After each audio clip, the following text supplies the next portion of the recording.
Hello, I'm Andy Kabik from the band Vetiver, and I'm on Magnifier. I live in San Francisco. My touring group is sort of scattered across the country. The Errant Charm is the new album by Vetiver. The title comes from a line in the song Faint Praise. I didn't have a specific single meaning for the title. I liked that it had different meanings that could take on in different contexts, I guess. It was done with my producer Tom Monahan, who I've done all my records with. This will be the 5th one we've done together.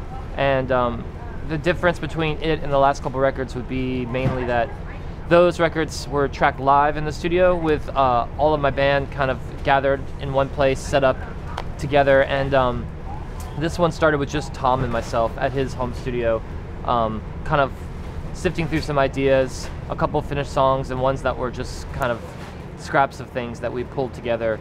And once we had the foundation, then I brought the rest of the group in and we filled it out.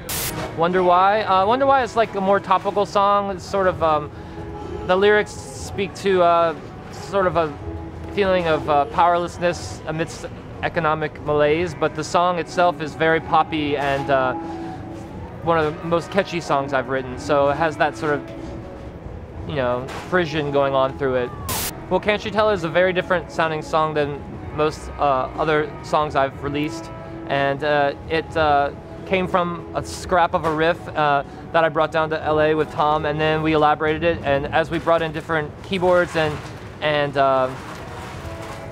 we actually tracked a sample of a record at the base of it to get the feel of the song, and then tracked on top of it and removed the sample, which was another process I'd done before. But it's sort of an homage to what I think of as like baggy music from Manchester, stuff that came out in the 90s, like Corner Shop or even like Len, Steal My Sunshine, really blatant pop songs that I find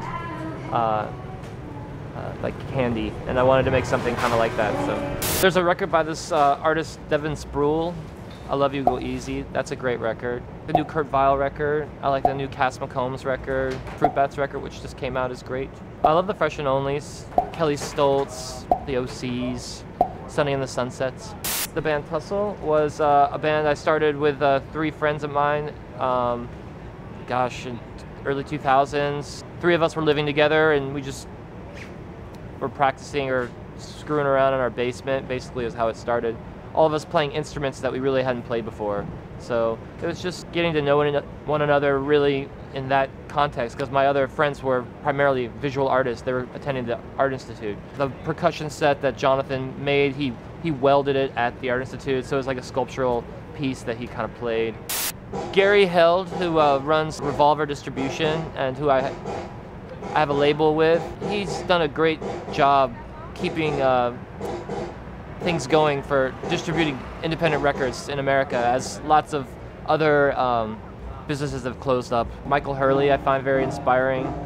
He's very independent, lives, you know, in Astoria, Oregon, and has kept to himself and largely done his own unique style of playing for years. I was just a fan of Michael's and performed in San Francisco and then at a festival in Bolinas with him some years ago, and kind of met him that way. That was the first time we shared a stage together, was in Bolinas. I'm going to be working with Tom Monahan again, but not under the auspices of Vetiver, more like something new, something probably more electronic and more collaborative, and that's, you know, than usually his producerial engineering role.